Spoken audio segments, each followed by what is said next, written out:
Escuelas iniciáticas, sociedades secretas, escuelas de filosofía hermética o simplemente escuelas de filosofía son algunos de los nombres con que se le conoce al espacio en el que se reúnen miembros en busca del conocimiento. ¿Cuántas veces no hemos escuchado la palabra Illuminati, masonería, templarios, rosacruces, alquimistas o alguno similar?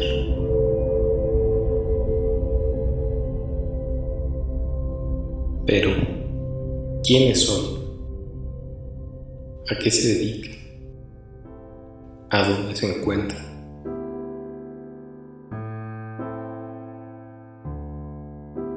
Desde tiempos inmemorables, el misticismo, el ocultismo y las ciencias herméticas filosóficas han despertado a las personas interés, curiosidad y, en algunos casos, miedo.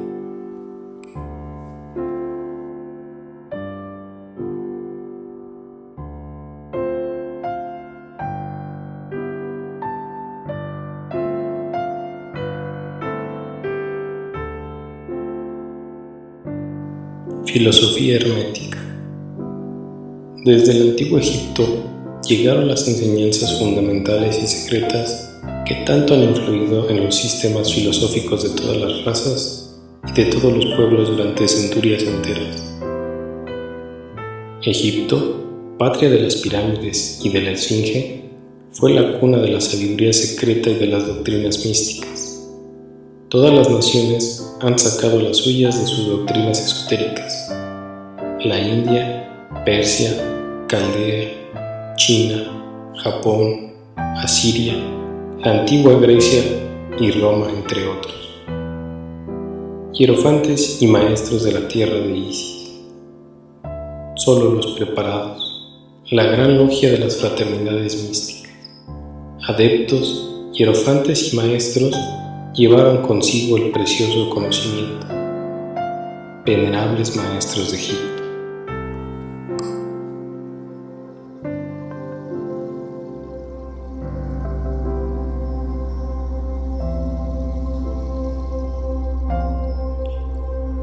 Cuenta la historia que un joven príncipe de 9 años asistió a un festival anual de arado, mismo que en adelante simbolizaría para el joven algo totalmente diferente, ya que se dice que después de presenciarlo, se separó del festival y encontró un lugar a donde su mente lo llevó a un estado contemplativo. Él observó cómo el arado cortaba la tierra y observó cómo un pájaro se comía un gusano recién desenterrado. Él se preguntó, ¿por qué los seres vivientes tienen que sufrir de esa manera? Si el agricultor no hubiera estado arando, el pájaro no se hubiera comido el gusano. Él se dio cuenta que todo estaba conectado y que todas las acciones tenían consecuencias. Esta simple observación se convertiría en uno de los puntos claves de su enseñanza, a la cual él llamó el karma.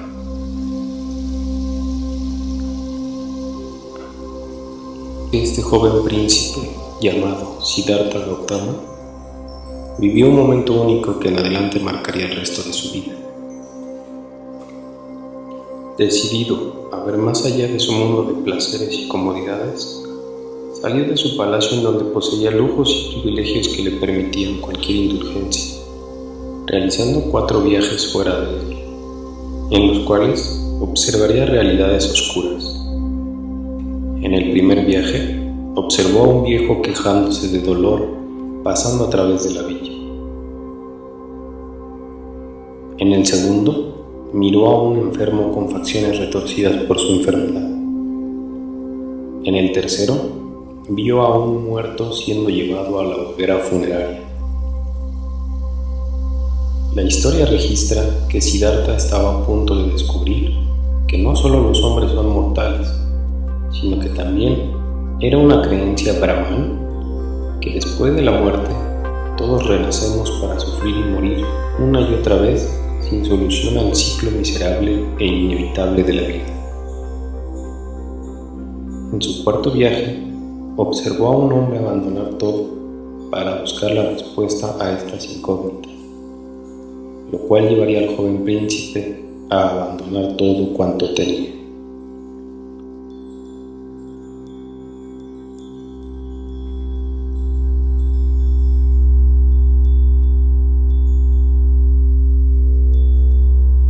Después de haber renunciado a la vida laica, de haber permanecido varios años de mendicidad, de meditación, de haber aprendido técnicas de los gurús más importantes del momento, de los desafíos hacia la religión brahman bajo la cual todos vivían, y de casi morir de hambre a causa de la negación del alimento, un día por casualidad Siddhartha se cruzó con un músico que afinaba su sitar. Observó que cuando la cuerda estaba un poco floja, no sonaba. Cuando estaba demasiado estirada, se cortaba en algún lugar en el medio y hacía la armonía final.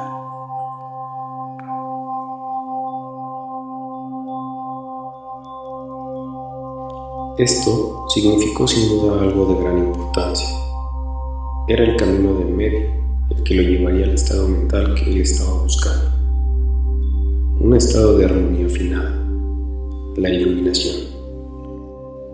Con el camino del medio en mente y con lo aprendido en su andar, se dirigió a un árbol, se sentó y juró no levantarse hasta haber alcanzado la iluminación y el gozo perdurable que todos soñamos.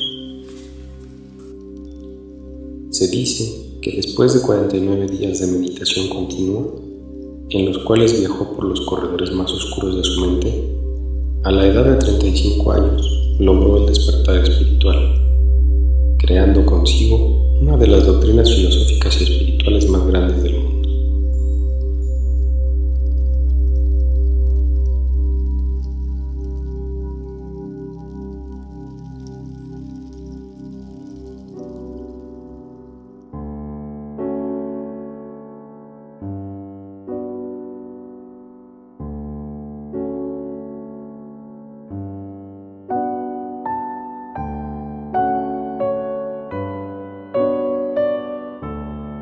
Te advierto, quienquiera que fueres tú, que deseas sondear los arcanos de la naturaleza, que si no hallas dentro de ti mismo aquello que buscas, tampoco podrás hallarlo fuera. Si tú ignoras las excelencias de tu propia casa, ¿cómo pretendes encontrar otras excelencias? En ti se halla oculto el tesoro de los tesoros. Hombre, conócete a ti mismo y conocerás el universo y a los dioses.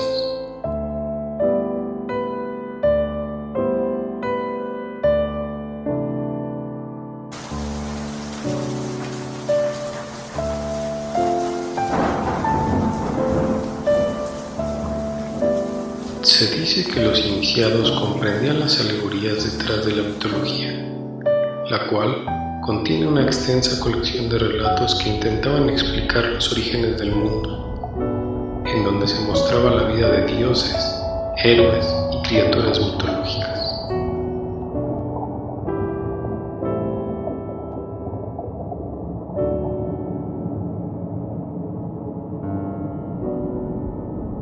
Filósofos prominentes se han perpetuado desde la Grecia antigua hasta nuestros días, gracias a sus conocimientos vastos de las muchas materias que dominaban, ya que la filosofía abarcaba distintas ramas del conocimiento. Algunos ejemplos visibles de la filosofía antigua nos manifiestan áreas como la arquitectura, el arte, la música, la astronomía, las matemáticas, la geometría, aritmética, la existencia del ser, la moral, la belleza, la mente, el lenguaje, el misticismo, el esoterismo y la religión desde una concepción racional, entre otras. Es por ello que se merece resaltar la palabra filosofía desde su etimología, amor a la sabiduría.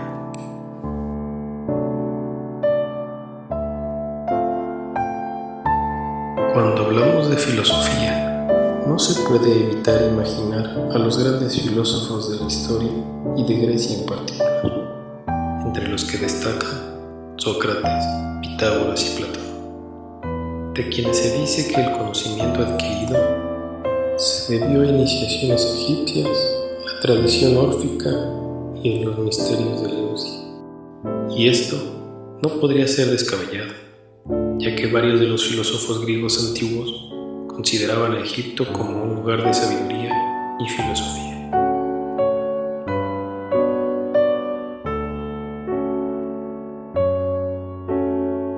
Entre las escuelas filosóficas herméticas más conocidas se encuentra la pitagórica, la cual acogía en su seno músicos, astrólogos, matemáticos y filósofos, entre otros, en las que la disciplina exigía 5 años de silencio, y en la que el pentagrama fue un símbolo de reconocimiento.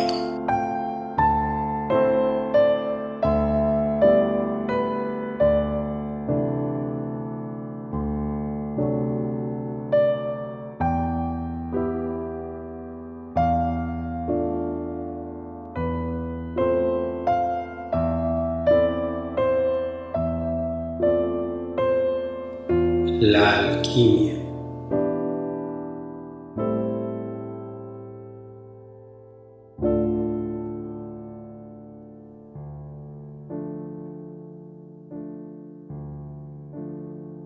Se dice que uno de los principales objetivos de los alquimistas era el de convertir el plomo en oro, la búsqueda de la piedra filosofal y la juventud eterna.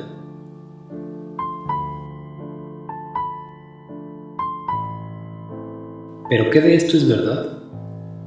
Pese a que la ciencia ha demostrado que en la actualidad la transmutación en oro es posible, quizá el trasfondo de ello no lo sea. Figuras notables pusieron peculiar empeño en sus estudios de la alquimia, tales como Nicolás Flamel, Paracelso, Cornelio Agripa e Isaac Newton, entre otros.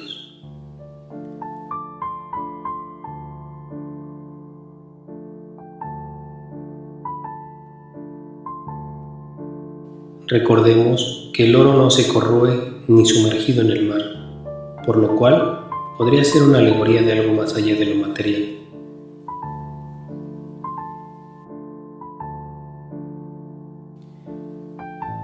Pero entonces, ¿quiénes son los alquimistas?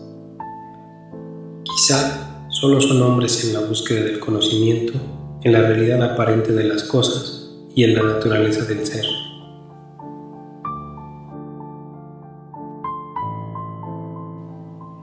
En la historia, la alquimia es una práctica y disciplina filosófica que combina elementos de la química, la metalurgia, la física, la medicina, la astrología, la semiótica, el misticismo, el espiritualismo y el arte.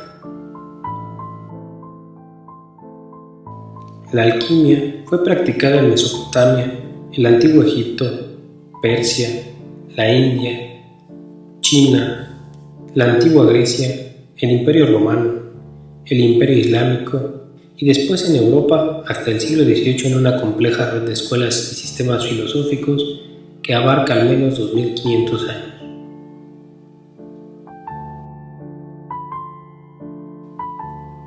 La alquimia occidental ha estado estrechamente ligada al hermetismo, un sistema filosófico y espiritual que tiene sus raíces en Hermes Trismegisto, una deidad sincrética greco-egipcia y a su vez un legendario alquimista. Estas dos disciplinas influyeron en el nacimiento del rosacrucismo, un importante movimiento esotérico del siglo XVII.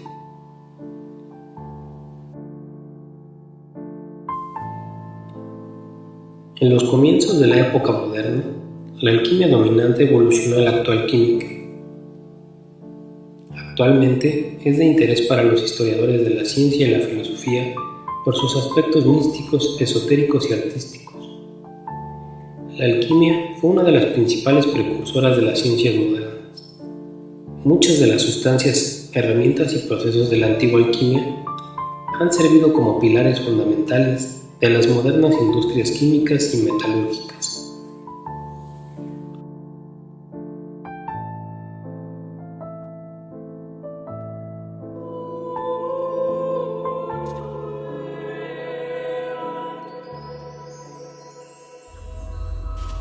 La Orden del Templo. Una de las más poderosas órdenes iniciáticas, militares y religiosas de la Edad Media. La Orden de los Caballeros Pobres del Templo de Salomón, más tarde conocidos como los Caballeros Templarios. Orden en la que los miembros realizaban votos de pobreza, obediencia y castidad, y su misión era proteger los caminos y las caravanas de peregrinos en Tierra Santa. Monjes guerreros que partieron de 9 caballeros a lo que más tarde serían miles. Cuenta la leyenda que custodiaron la reliquia más importante de la cristiandad, la cual los hizo ricos, temidos y poderosos. El rey Balduino cedió a los caballeros templarios una parte de los lugares más sagrados de la cristiandad, el tan místico Templo de Salomón, a donde cuenta la leyenda que bajo el antiguo templo se llevó a cabo uno de los descubrimientos más extraordinarios de todos los tiempos, aquí a donde yacía el Arca de la Alianza. Túneles subterráneos que, según el mapa de un tesoro, describían los tesoros que yacían bajo el templo. No hay pruebas que revelen lo que encontraron los templarios, o si el pergamino de cobre que se menciona en verdad los llevó hasta uno de los tesoros más preciados de la cristiandad. Cuentos y diversas leyendas nos comentan que a través de él obtuvieron acceso al Santo Grial. También se especula que pudo ser una piedra llegada a la tierra desde el cielo. Los evangelios perdidos, la cabeza de San Juan Bautista, la copa de la última cena o la lanza que asesinó a Cristo. Incluso se menciona que obtuvieron datos de los descendientes de Cristo, sangre real. Esta teoría sería la más razonable y la que quizás haría temblar el poder medieval de la Iglesia y las creencias del momento. Sin embargo, no se puede afirmar nada de lo anterior.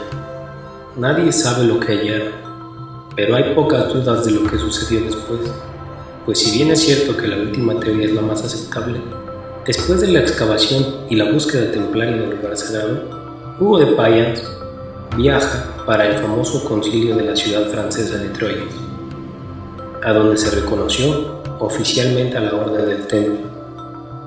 No se sabe de qué se habló, pero después de ello se sabe que el Papa concede su bendición. Posteriormente, su sucesor, el Papa Inocencio, les otorga un poder sin precedentes: inmunidad de las leyes, normas e impuestos en todas las naciones, pudiendo además cobrar intereses, algo que estaba prohibido en ese momento, con lo cual llegaron a administrar de manera ordenada y eficaz grandes cantidades y recursos, momento en el que se escribieron sus normas y reglas, tras lo cual experimentó progresivamente un aumento tanto de bienes y propiedades como de efectivos en sus filas. Este desmesurado crecimiento se debía a varias razones. Una norma aprobada excluía la orden de la jurisprudencia, tanto civil como eclesiástica, y únicamente el Papa tenía autoridad sobre ellos. Además de los testamentos y donativos que recibían, también estaban las grandes fortunas de los nobles que entraban a formar parte de sus filas. El excedente de las propiedades como granjas y enmiendas era también un fuerte sustento económico, prestando incluso dinero a nobles con problemas económicos. Se cree que el cheque y la línea de crédito pudieron ser innovaciones templarias, de tal forma que a finales del 1200 se convirtieron en una de las órdenes más ricas y poderosas de Europa. Alrededor de 1220, ya era la fuerza económica más importante de Europa, que se dice contaba con alrededor de unos 30.000 caballeros, sin contar el resto del personal de la orden. El éxito de los templarios a nivel moral se encuentra muy vinculado a las gestas que realizaron durante el resto de las cruzadas, lo cual les concedió una fama sin precedentes. Aún así, sufrieron más tarde la pérdida de Tierra Santa, lo que fue el principio del fin de la historia de los templarios. Añadiendo a esto los recelos que causaban entre las altas esferas debido a su poder y secretismo. Además, los rumores generados en torno a la secreta ceremonia de iniciación de los templarios crearon una gran desconfianza. Felipe IV de Francia, fuertemente endeudado con la orden y atemorizado por su creciente poder, comenzó a presionar al Papa Clemente V con el objetivo de que tomara medidas en contra de sus integrantes.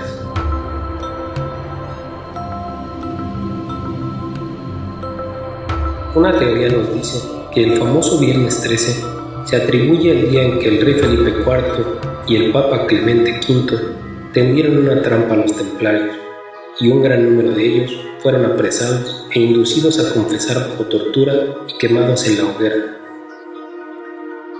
Se les imputaron cargos no comprobados de negar a Jesús, pisar la cruz en sus ritos, practicar sodomía, zoofilia y a la adoración de un dios llamado Baphomet, en un acto desesperado del rey Felipe IV por el temor del poder templario, con quienes además tenía una gran deuda. Antes de morir, Jacques de Molay, el último gran maestre de la orden, envió una maldición al Papa Clemente y al rey Felipe. De aquí a 1 año los veré a ambos en el tribunal ante Dios. Y 1 año más tarde estaban muertos. Así desaparecieron los templarios y su riqueza, de la cual no se sabe nada hasta ahora. Los Iluminados de Baviera. Para hablar de los Iluminados de Baviera, no podemos dejar de lado a su creador Adam Weishaupt, un respetable burgués de la Alemania del siglo XVIII, quien nació en Ingolstadt, ciudad del entonces Estado Independiente de Baviera. Adam Weishaupt fue descendiente de familia judía convertida al cristianismo. Fue matriculado en un colegio de jesuitas y una vez que concluyó, comenzó a dar clases en la universidad de su ciudad natal. Weishaupt, en efecto, tenía una personalidad inquieta. Desde temprana edad, mantuvo interés por obras de los filósofos franceses, las cuales se encontraban en la biblioteca de su tío, quien fuera garante de su educación al quedar huérfano a temprana edad.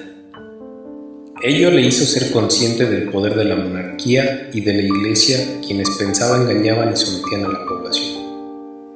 En desacuerdo con ello, decidió buscar otro tipo de iluminación que se conjuntara con sus ideas y que a su vez tuviera una práctica en la vida real. Se dice que tuvo acercamiento con las ideas masónicas, lecturas sobre los misterios de los 7 sabios de Memphis, la cábala y los secretos de la magia de Osiris, de tal forma que decidió formar una nueva sociedad secreta llamada los Perfectibilistas, más tarde conocidos como los Iluminados o los Illuminati. A finales del año 1784, los Iluminados aseguraban tener entre 2.000 y 3.000 miembros repartidos por Baviera y el resto de Alemania. El propio Weishaupt explicó cuál era el fin de la sociedad que había fundado. Su propósito, escribió, era liberar gradualmente de todos los prejuicios religiosos a los cristianos y cultivar y reanimar las virtudes de la sociedad con vistas a lograr la felicidad universal, completa y rápidamente de manera realizable. Creía que al librarse de la jerarquía y de la Iglesia, pronto los hombres serían felices bajo la bandera de la igualdad. Más tarde el gobierno bávaro descubrió que el digno profesor de derecho eclesiástico era un peligroso revolucionario y ordenó su búsqueda y captura, lo que derivó se promulgara un edicto con el apoyo de la Iglesia Católica y el gobierno de Baviera, el cual prohibía la organización de los Illuminati junto con otras sociedades secretas, considerándolos altos traidores y enemigos de la religión, y ésta se disolvió en 1785. La Orden Rosacruz. La Orden de los Rosacruces se define a sí misma como un movimiento filosófico, iniciático y tradicional, no sectario y no religioso, apolítico, abierto tanto a hombres como a mujeres, sin distinción de raza, género o posición social.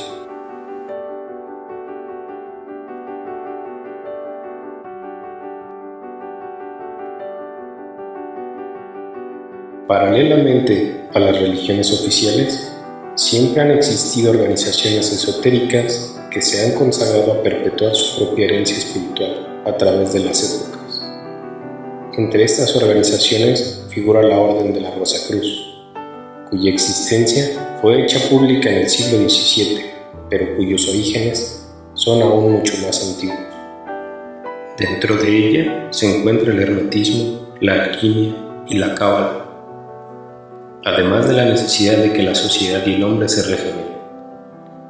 La Fraternidad de los Rosacruces posee ciencia filosófica que lo permite.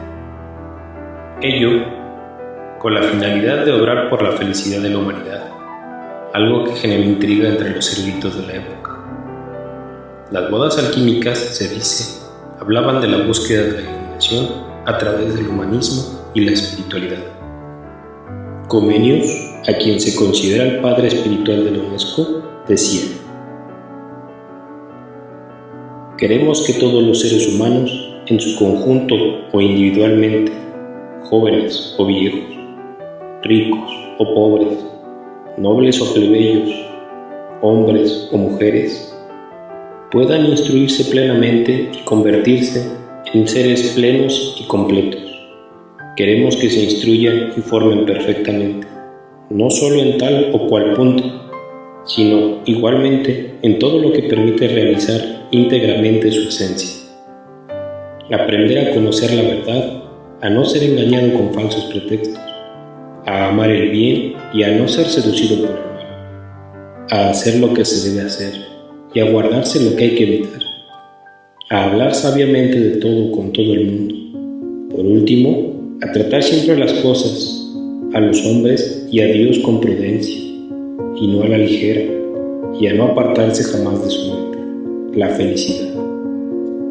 Se dice de los Rosacruces, su origen se remonta a las escuelas de misterios egipcias, las cuales estudiaban el universo y al hombre. De Egipto a Grecia, por medio de los pitagóricos, después a la antigua Roma, a través de los neoplatónicos. Los alquimistas de la Edad Media la habrían heredado y posteriormente sería transmitida a los Rosacruces. Nuestros misterios son egipcios, brahmánicos, procedentes de los misterios de Eleusis y de Samotracia, de los bajos de Persia, de los pitagóricos y de los árabes. Decía uno de sus adeptos que la idea era restaurar en todo su esplendor el culto al ideal, con la tradición como base y la belleza como medio.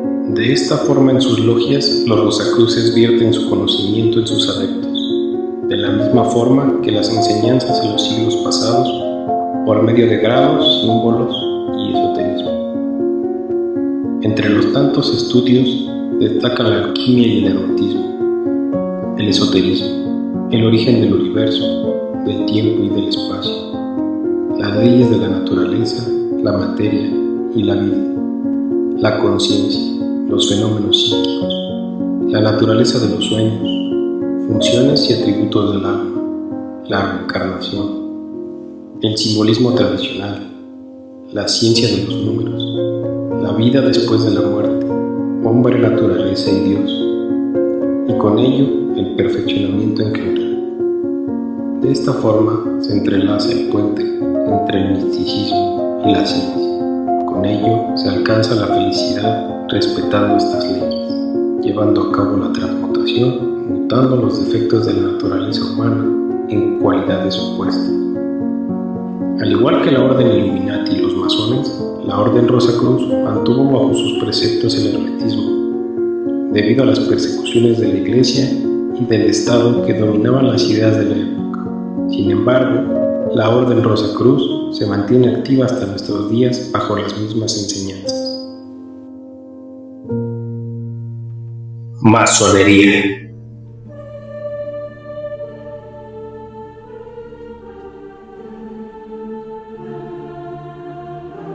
Se cree que los orígenes de la masonería se remontan al antiguo Egipto, a donde obtuvieron conocimientos únicos, secretos de construcción místicos y matemáticos, y que ello fue la fuente de inspiración que les permitió edificar castillos y catedrales de formas majestuosas. Sin duda, una de las herederas de las enseñanzas secretas más antiguas es la masonería, la cual es a su vez una de las órdenes secretas más misteriosas y viejas de la historia. Su objetivo, la mejora del mundo y el perfeccionamiento de sus miembros. A pesar de ser afines, contemporáneos y cercanos entre los ideales de las órdenes mencionadas con anterioridad, una de las leyendas más importantes de la francmasonería se atribuye a Hiram Abiy, mítico arquitecto del Templo de Salomón en Jerusalén, y lugar a donde el mismísimo Dios daría los planos de construcción, y a donde Hiram sería partícipe del secreto del plan divino. Algunos textos citan el origen de la masonería a épocas de aún mayor antigüedad, y llegan a considerar como fundadores a distintas figuras bíblicas, como Tubal-Caín, Moisés, Noé o el mismísimo Adán. Pese a ello, los rastros visibles e históricos de la masonería comienzan con su forma operativa, como un gremio de constructores, los cuales poseían habilidades impresionantes de construcción y a quienes se les atribuyen un sinfín de edificaciones europeas debido a dichas virtudes en albañilería, cantería y específicamente el arte real de la construcción, mayormente constructores de catedrales medievales. Para lograrlo, el trabajo tenía que estar bien coordinado y dirigido, para evitar que se retrasaran o interrumpieran las obras. El maestro de obras debía tener conocimientos muy variados para dirigir y, en su caso, corregir a carpinteros, escultores, vidrieros, pintores, herreros e ingenieros, entre otros. También debía saber de economía para evitar el colapso de los trabajos debido a una mala planificación. El gremio masón asignaba tareas básicas a sus aprendices, las cuales consistían en desbastar con el cincel y el martillo los minerales y maderas de la fábrica, y hasta conocer bien sus distintas cualidades, era entonces que el aprendiz podía aspirar a nuevas actividades. Desde el aprendiz pobre hasta el maestro rico, la igualdad y el título de hermanos destacaban entre el gremio constructor, de donde se cree toman vida los símbolos conocidos en la actualidad. Como se puede observar, el lema de igualdad permea desde los rastros visibles de la masonería. Sin embargo, debemos hacer énfasis en la masonería operativa y la especulativa, ya que esta última nace de la fusión de los constructores medievales, del mundo de las ideas, de lo material y de lo espiritual. La masonería especulativa es entonces la unión de los masones medievales con los nuevos pensadores de Europa, los cuales llegarían a aportar sus habilidades científicas, pensamientos místicos y libertad democrática. Los científicos y filósofos del esclarecimiento, nacidos en la alta cuna, tomaron el lugar del gremio masón, creando con ello una fuerza que cambió el mundo. En el año 1600 se dio el levantamiento de la vida política e intelectual, la cual se denominó el esclarecimiento. Las mentes comenzaban a alejarse de la iglesia dogmática, acercándose a la ciencia y a la razón como una nueva forma de ver el mundo. Así, con matemáticas y observación, se explicaba la función de las leyes racionales de la naturaleza sin intervención directa de Dios. Fue entonces cuando las 4 viejas mansiones se unieron, creando un club de caballeros, y en enero de 1717 en un bar en Londres, un amigo de Isaac Newton convocaba al nuevo club en cualquier cobertizo cubierto a cualquier orilla de una construcción medieval, lugar a donde los masones comían y bebían. En sus reuniones se incluía la tolerancia religiosa, algo nuevo y radical en aquel entonces, pilar que más tarde aportaría a esta nueva sociedad una verdadera fraternidad universal, a donde se acogían miembros de todas las religiones. Su rápido crecimiento y el constante intercambio intelectual provocaron que casi de inmediato la Iglesia Católica condenara la masonería. Y en 1738 el Papa Clemente XII emitió lo primero de lo que se veía venir. Durante los siglos, un torrente de bulas papales que atacarían a los masones, aunque esta vez sin éxito, lo que llevaría a la masonería al ojo del huracán. Después de las persecuciones de la Iglesia, muchas mentes brillantes encontraban en la masonería un lugar de reunión, Es por ello que el corazón de la masonería podría estar basado en dos concepciones. En una, el mundo es complicado y misterioso. La gente del pasado sabía cosas que nosotros no sabemos hoy en día. Y en la otra, es simple. Todo está basado en reglamentos y es estrechamente matemático. Los masones mantienen estas concepciones que el mundo tiene por separado. Hay quienes piensan que la masonería cogió para sí misma enseñanzas egipcias, templarias y rosacruces, entre otras, teniendo en ella una vasta doctrina filosófica. Por ende, las personas que estudian sobre el tema sabrán que hay similitudes y grados en los que se denotan estos acercamientos. Por ello puede decirse que la masonería, ya sea operativa o especulativa, siempre ha ofrecido a sus adeptos la enseñanza de forma gradual, ya que, como pudimos escuchar al principio, al igual que los pitagóricos y otras sociedades secretas, los masones comparten sus conocimientos de forma paulatina en sus distintos ritos y costumbres. Dentro de la masonería, encontramos que los adeptos se preparan de manera constante en las distintas ramas del conocimiento, poniendo en práctica un sumum de conocimientos que buscan el desarrollo físico, mental y espiritual. Dicho de otra forma, Dios, naturaleza y hombre desde el punto de vista racional, lo que resume muchas de las ciencias mencionadas con anterioridad, ya que la masonería comprende todas las doctrinas filosóficas conocidas bajo el mismo fin. Se reconocen entre sí por medio de saludos, señas y métodos secretos, conocimientos únicos que juran velar y mantener en secreto. Derivado de todo lo anterior, la consecuencia es que sus miembros no solo vieran por el bienestar propio, sino por el de sus semejantes. Se dice que después de conformada oficialmente la sociedad secreta, se expandió rápidamente por todo el mundo y que fueron partícipes de la independencia de muchos países de América, además de ser fundadores de ciudades enteras bajo el ideal masónico. La participación masónica llegó a ser tan decisiva en la independencia de las colonias británicas en Norteamérica que las principales figuras independentistas fueron masones destacados, lo mismo que la casi totalidad de los firmantes de la famosa Declaración de Independencia el 4 de julio de 1776 y posteriormente la mayoría de sus presidentes.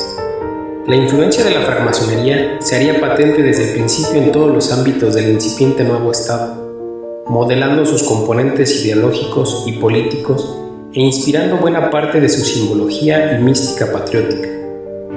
Por otro lado, vale la pena destacar que la famosa Estatua de la Libertad, ubicada en Nueva York, fue creada por el masón francés Anthony Bartholdi y donada por el pueblo francés en 1876 a los norteamericanos.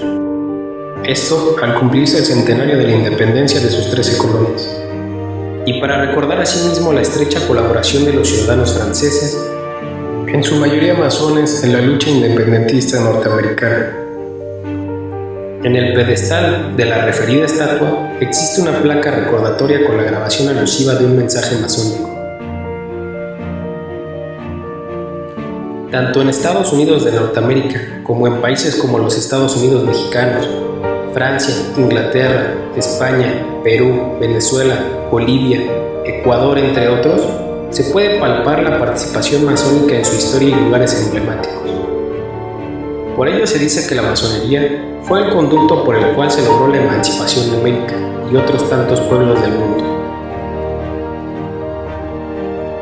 Un ejemplo de ello está plasmado en los Estados Unidos de Norteamérica, la cual posee simbolismos enteros de la orden a lo largo de todo su territorio, no siendo este el único país que tiene símbolos visibles en lugares representativos. Pese a ser precursores de valores democráticos y republicanos, así como opositores a los regímenes comunistas y fascistas, dentro de la masonería no se habla de religión o política.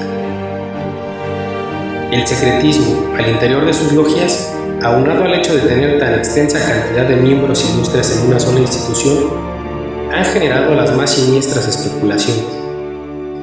Hay quienes atribuyen a la masonería conspiraciones mundiales, rituales satánicos, de brujería y de devoción a la muerte, entre otras tantas. Sin embargo, los masones solo toman de estos la parte inherente a la naturaleza del hombre, invitando a las personas a acercarse a la institución para desmitificar dichos actos. Al interior de la orden se acogen adeptos de todas las religiones, lo que los hace una de las fraternidades más grandes y antiguas del planeta. Existen cerca de 15.000 logias masónicas esparcidas por todo el globo terráqueo. Cerca de 3 millones de masones están esparcidos por todo el mundo, formando la sociedad secreta más antigua, numerosa y sobresaliente del mundo.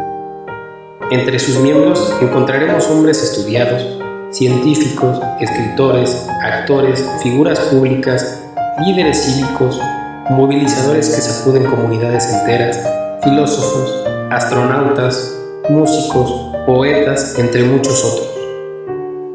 Entre sus miembros destacados encontramos un amplio acervo cultural.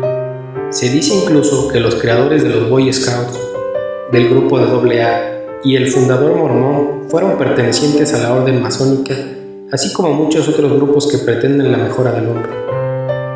Su lema: libertad, igualdad y fraternidad.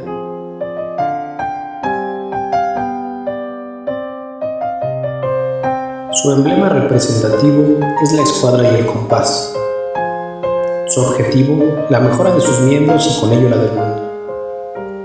Dentro de la masonería no hay una sola religión ni un solo país, sino diversidad en un solo pueblo, y su obra es a la gloria del gran arquitecto del universo.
Una vez que hemos hablado de las distintas doctrinas filosóficas mencionadas con anterioridad, podemos responder a las preguntas planteadas al inicio del video. ¿Quiénes son? Sociedades que dentro de sus templos llevan a cabo iniciaciones y ritos ocultos para el resto de las personas. Miembros de fraternidades milenarias en búsqueda del conocimiento y la perpetuidad del mismo, ya que se dice que este se da de boca a oído. ¿A qué se dedica? Como hemos podido constatar, el fin de cualquiera de las doctrinas o sociedades secretas y filosóficas citadas en el presente video es el del perfeccionamiento de sus miembros, así como la del estudio de las leyes que rigen el universo.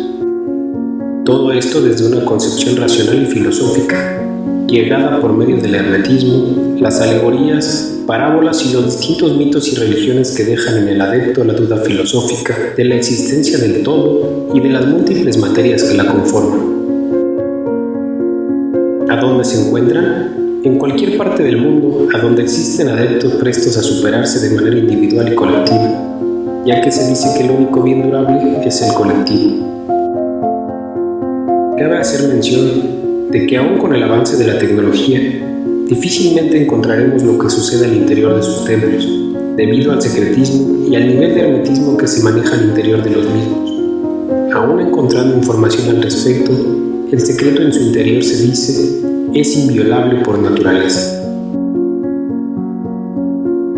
Dedicado a mi madre, mi mayor fuente de inspiración y principal motivo para creer en un mejor universo. Soledad García Romo.